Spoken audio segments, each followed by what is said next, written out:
Hey, everybody. Welcome back to the Anointed Leadership Podcast. I'm your host, Terry Linscott. Again, so grateful that you're joining me today. We're going to jump back into the first session of my leadership conference that I had this year a few weeks ago, and I'm going to bring you back into that first session. Last time we talked about taking risks. We're going to finish the episode or the session in this episode to an extent, and I want to challenge you about taking risks today. I want you to realize that taking risks is what got you to where you are right now. You are not doing the things that you're doing without taking a risk in every aspect. If you're married today, you took the risk on that spouse of yours, right? If you started a business, you took a risk. If you're a pastor, you took a risk. If you're a leader, you've taken risks. I'm asking you to go to another level and take a risk to go deeper and further than you've ever been before. Hey, before we jump into this and we listen to the episode of the final episode of that first session of my conference, I want to remind you of a couple things. First of all, I'm grateful for all of you that have been listening and being an avid listener to the podcast here. But if you've never subscribed to the channel, I'd ask that you do so today. Hit the subscribe, hit the notification button. We drop this every other Thursday, and I pray it'll be a blessing to you. The second thing is simply this. If this content is adding value to you, hit the share button. Send this to your friends. Send it to business owners, coworkers. Send it to pastors and leaders. Send it to anybody and everybody you can think of that you believe this will add value to their life as well. And I'll be grateful for that. And the third thing, listen, I would love to hear from you. I've been hearing from a few different people, and I would love to hear how this is helping you, how it's increasing you, how it's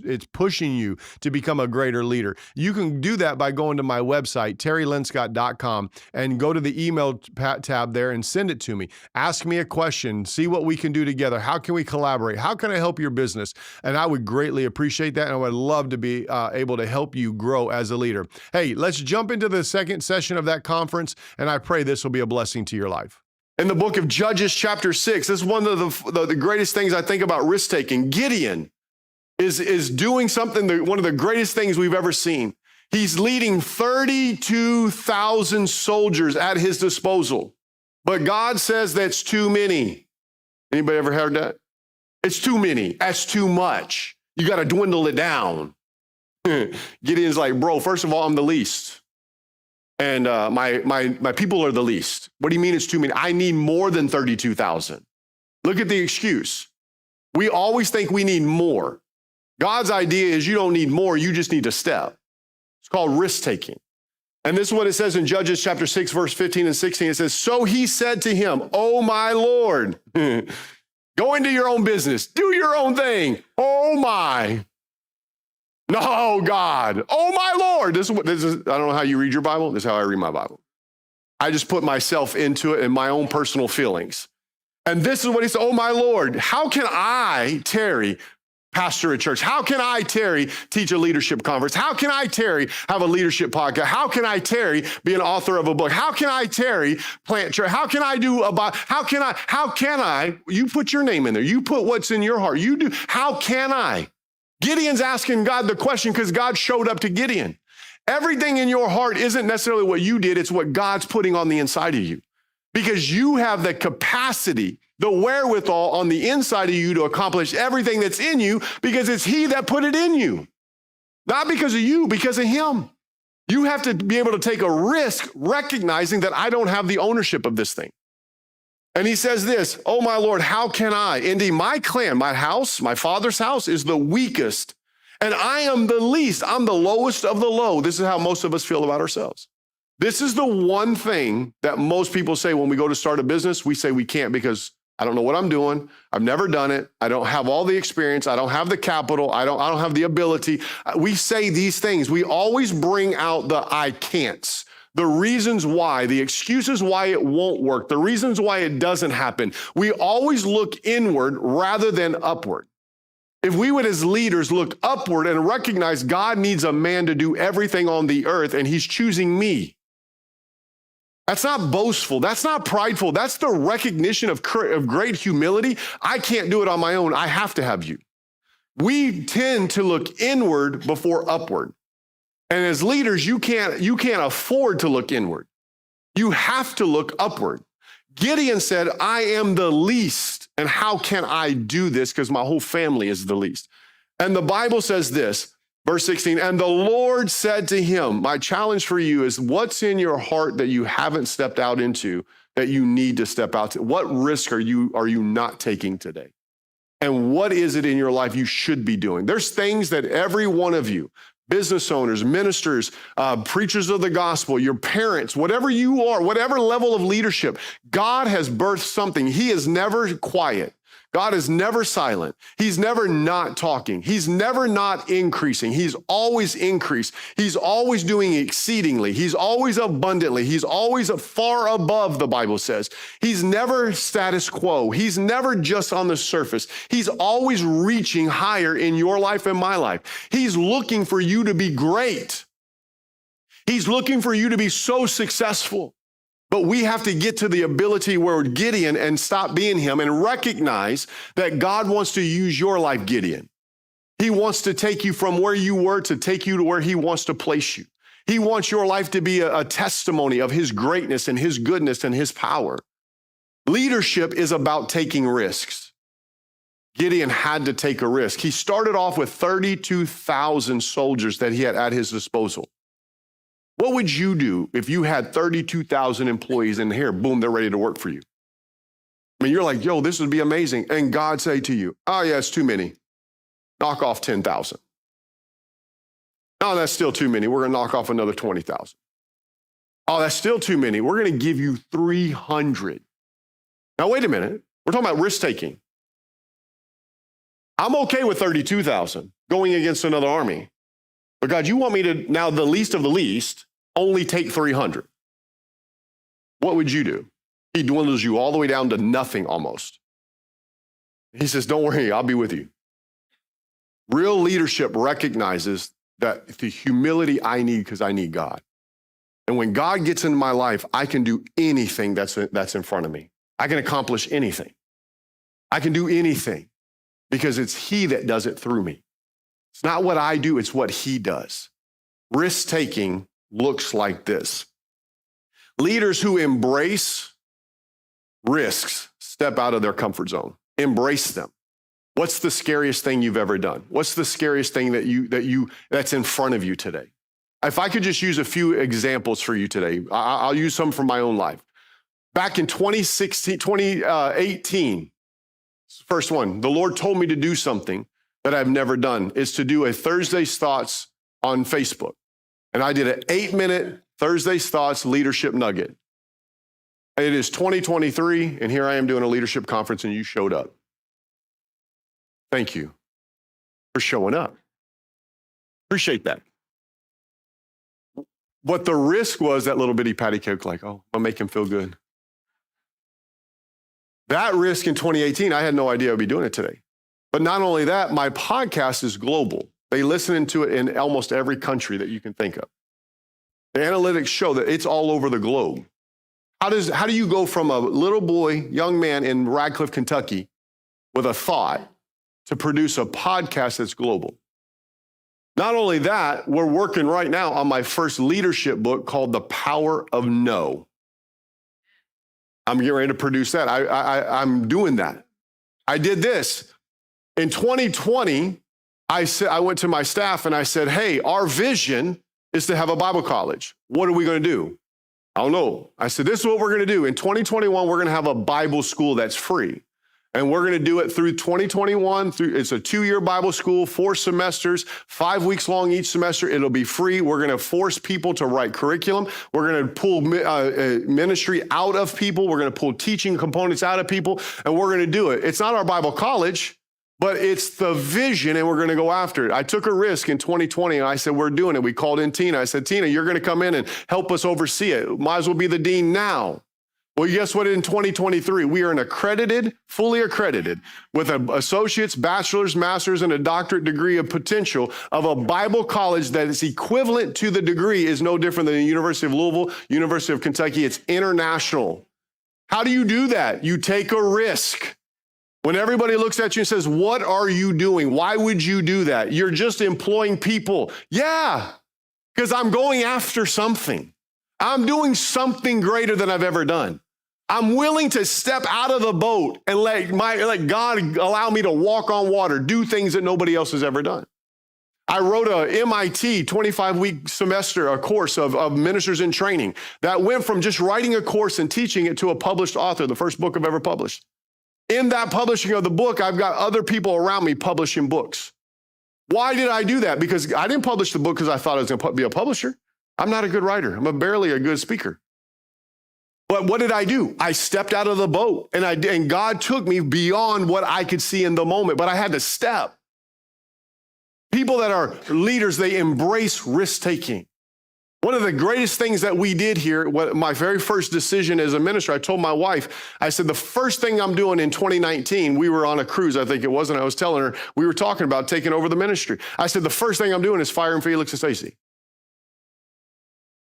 Very first thing. They've been in ministry 20 years, doing youth ministry. I'm talking about risk-taking. I'm talking about people in leadership have no problem with everybody else laughing at them. Nobody else making fun of them. Not fail. I have no problem with failing. And I'm going to talk a little bit about that. But great leaders embrace the risk. And I fired them 2 weeks in. I said, you're done. Not that they weren't good. They were amazing. But they were hindering. Listen to what I'm going to say. Their position was hindering the growth of this ministry. We are doing more today because they got stuck into evangelism and go do what God's told you to do. And our youth ministry has grown. Our evangelistic ministry has grown. Our reach has grown. Our numbers in our church has quadrupled almost. We bought a building. We're leading the community and the ministry. We're trying to develop unity. What did I do? I took a risk in my family looking at me saying, why in the world? The thoughts that went through my mind, what if they leave me? What if they leave me? Terry thinks differently. Now, what if they leave me? I'll find somebody else. That's the way I think. But I did think that's my family. I love them. I don't want them to think the less of me. What are my in-laws going to think about me? Because this is what they've done. And all I'm going to do is now blow up everything. Are they going to support me? What does it look like? Leaders embrace. We're not afraid of all of those questions. We embrace them knowing that those questions should be answered, but they don't hinder us from doing what's in our heart. Leaders embrace it with everything on the inside of us. Jordan Peterson, I've come to love this guy. His brain is phenomenal. If you've never listened to him, he'll blow your mind. Jordan Peterson made this statement, and I just wrote it down the way he made it. He said, you should be afraid of taking risks and pursuing something meaningful. You should be afraid of it. But you should be more afraid of staying where you are. It's making you miserable where you are. If it's making you miserable, it's like you're paying a price by sitting there being miserable. You might say, well, the devil I know is better than what I don't. Don't be so sure of that. The clock is ticking, and if you are miserable in your job now, and you don't change anything, in 5 years, you will be older and even more miserable. Risk-taking. Where are you? Where are you at in your life? Where are you in your leadership? Where are you at in your decisions? Where are you at in your business? Are you miserable where you are? Has God told you to get out of the business world and start your own business? And the longer you stay there, the more miserable you become? And you kick and you prod against everybody else, but the reality is inwardly is the problem. It's not externally. What is it that's in your life about risk taking? You should be afraid of it, but more importantly of taking the risk of staying where you are. You have to understand that. I wrote a few thoughts down, and just in the time of this, is how do you improve your risk taking today? What are some things that you and I must do? What are some things that we have to understand? First of all, if there's hindrances to not taking risks, they look like this. What if I lose everything? This is why people don't take risks. What if I lose everything? What about this? Staying where you are. It's a hindrance because I'm comfortable here. Not reaching your full potential. If you don't take a risk, you'll never reach your full potential. I am never satisfied every day of my life. I am never satisfied with Terry. There's always more. Always better. Paul said this, I'm content with, and I'm content with that. without, and that's fine. But there should be a level of discontentment with staying the same. Employee, if you're not taking risk, and this is one of the hindrances because you have employee turnover in your businesses. Taking risk to increase your business is because you don't keep the same employees. It's constant. There's a no ownership mentality in your business, which is a hindrance to taking risk. People don't own the business. True leaders, now if you have a boss or a manager mentality, your employees will never take ownership. But the goal is that employees take ownership. They make decisions. They're comfortable with failure. They're okay with things not going right. That's ownership mentality. This is one of the hindrances why people don't take risks, because in our business, we don't have an ownership mentality. How about this? A hindrance is because I feel like I'm always reiterating myself. The hindrance to taking risk. What about rewards? Reaching your full potential. If you'll take a risk, the reward is you'll reach your full potential. You will be financially healthy, wealthy, generous on all occasions. You'll have exponential leadership growth. We see these things when it comes to hindrances and rewards. How do I improve risk-taking skills? I'm just going to talk about 4 things that I wrote these things. Number 1, if you're going to take a risk and you're going to improve on it, you have to define your goals clearly. You have to define goals. I gave you a planner. One of the things that was in my heart is most people never plan. Most people never think about it. Most people never write down their tomorrow's to-dos until the morning of. Most people don't even know what they're going to do next week. Most people have no clue why they're doing what they're doing today. What does it look like on the other side of it? Most people, even people that call themselves leaders, they have no clue what their next month looks like. My wife jokes all the time, I'm not spontaneous about anything. She's shaking her head, absolutely. Like everything is planned. I want to know where we're going to dinner in 2 weeks. I want to know when she throws on a spontaneous thing for our grandkids. It's like, whoa, you just threw a wrench in my spoke, bro. No, you ain't doing that. We are not doing that. Last night, there's a thing that just in our own family, there's a thing that we're supposed to do Saturday. I'm like, nobody told me. Nobody talked to Terry. You got to define the goals, not just write them. They got to be clear. I'm talking about planning it. You got to understand it. The difference between, here's the thing, foolish and sound risks are the definitions, or whether they serve a purpose. If you're going to define it, if you're going to take a risk, there's foolish risks and there's sound risks. It's, do they go after your purpose? If you're going to define a goal, what's it doing for your purpose? When I let Felix and Stacy go of youth ministry, they're still here. They're on staff. By the way, Felix wasn't on staff. He could have just told Stacy, we're not doing it no more. You're going to go do something else. We're going to move elsewhere. Why I removed them, not because I didn't like what they were doing, but the vision, the purpose of God for here required them to move. It required it. It's defining the goal clearly. Why am I firing them? And the word firing is realistically for the traumatic experience.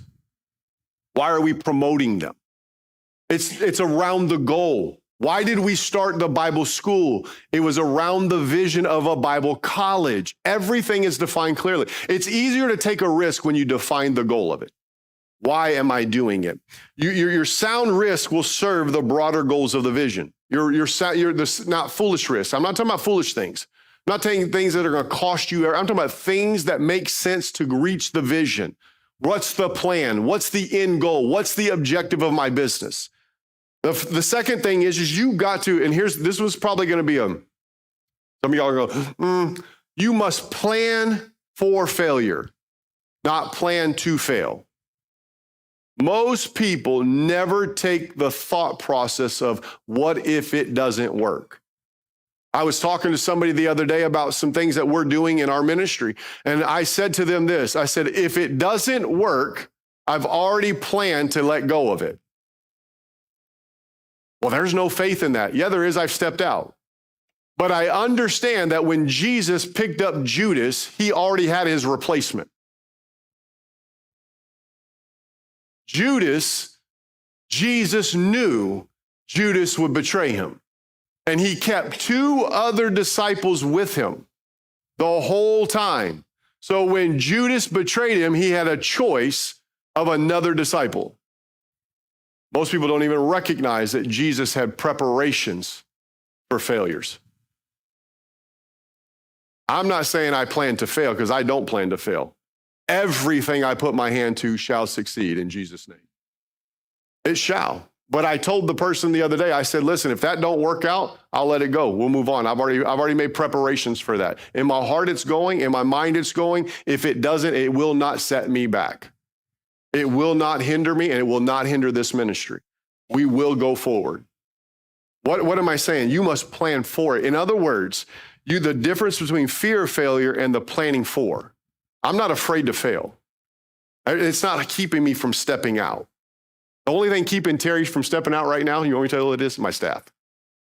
They're tired. They're exhausted. But not failure. But I am planning. My mind goes this way.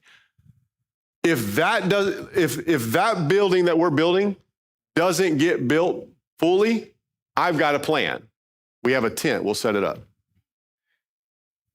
If they don't let me occupy that building on October 15th, I have a plan. I got a tent that's 600. I have no problem. Oh, we're not going to get in there? Some of y'all saying that. That's not what I said. What I said is I'm not backtracking. I have this other thought. I'm going in this direction. It's like Jonathan in the book, in the scriptures. Jonathan says to his armor bearer, hey, we're going to go over this crest, and there's the Philistines. I can't honestly tell you what's going to happen. This is what he says. But what I can tell you, if they respond this way, we're dead. If they respond this way, the Lord has delivered us.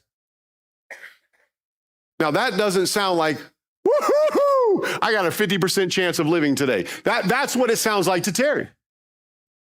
But he told his armor bearer, I don't know what's on the other side of that hill, other than there is an opponent that wants to cut our head off. And the armor bearer said, man of God, whatever's in your heart, go do it, I'm with you. And they went up together without knowing the response of the people. They had already had a plan of succeeding or failing. Either one, they were still going. It didn't stop them. That's what I'm trying to help you understand. When you take a risk, there is an option that may not be what you want to hear, but don't let it derail the rest of your life and the rest of your vision. Just because that one thing doesn't succeed doesn't mean you're a failure. And it doesn't mean that everything's done and over with. Just regroup and move on. That's all I'm trying to explain. If you're going to just be able to strengthen risk-taking, if you're going to improve the risk-taking, recognize it may not always work. This is what great leaders understand. We're not afraid of it because it don't work. We're afraid of it if we don't do anything. But we're willing to step out and do whatever's in our heart, knowing that with God, all things are possible. But we can't determine people. But we can determine ourselves. We have to improve this risk-taking. Why? You got to define your goals. Why am I doing it first? Why is it serving the purpose, or is it just I want to do it? What purpose is making this risk? What is this goal for? The second thing is you got to understand there might be a plan for failure. Be okay with it, because if you fail, most people that fail, you all have seen it, and maybe you've done it in your own life, I've done it, is you go into a little cocoon. You wrap up and you act like, oh, I guess I'm never going to do it again. I'm just never going to work. I'll never be good enough. I guess Gideon was right. I am the least of the least, and it's not going to work out. Most people do it that way. Greatness and great leaders, even when it don't work, we just keep on flying. We jump again. Why? Because we have plans to move forward, not to stay in failure. Failure is not final. Falling doesn't make you a failure. The only reason why you're a failure is if you stay down. Hey, welcome back, man. I pray this was a blessing for you. Man, think about Gideon. Think about him and his mindset where he said, I'm the least and the clan that I'm a part of is the least. Like he's the lowest of the low we talked about. And look what God did with him. With 300 men, he's slaughtered. I want you to realize sometimes we feel like We have to have more than what we have to be successful. The reality is God is interested in what you have, not what you don't have.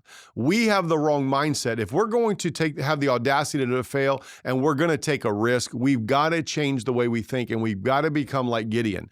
Gideon did more with less. I want you to hear that. That's what I'm saying. I believe that when us as leaders, if we'll do less, we'll end up doing more. I believe that. I don't believe this mindset of Gideon was simply just the fact that let me just cut our soldiers down. It was the realization that when you don't have your hand in every area, when you're not trying to do everything, when you do the simple things, God can do more. And for you and I to take risks and find greater levels of success, we've got to learn how to take our hands off the controls and let God do what he can do. The second thing I want to challenge you about in this situation is simply this. God is always about increase. Always about increase. He's never about decrease in the result. You and I look at it as that God decreased the soldiers. He actually increased the faith level is what he did. He's not decreasing anything. He's increasing. And inside of your taking a risk, God's looking to increase you. He's always going to increase you, right? And I believe this is, with all my heart, I believe what God's trying to do for us in leaders, if we'll take a risk, it's to truly just trust him. It's to jump off the cliff, do all that's in our heart because God's put it in our heart. It's not something we're doing on our own. We don't have to do it on our own. It's not isolation. It is simply this, trusting God to do everything that he's called us to do. In your leadership, the people around you, if you're not willing to take a risk, they won't be willing to take a risk. They will hesitate. They won't pull the trigger. They will be shy. They'll be reserved. And the business that you're in and what you're trying to do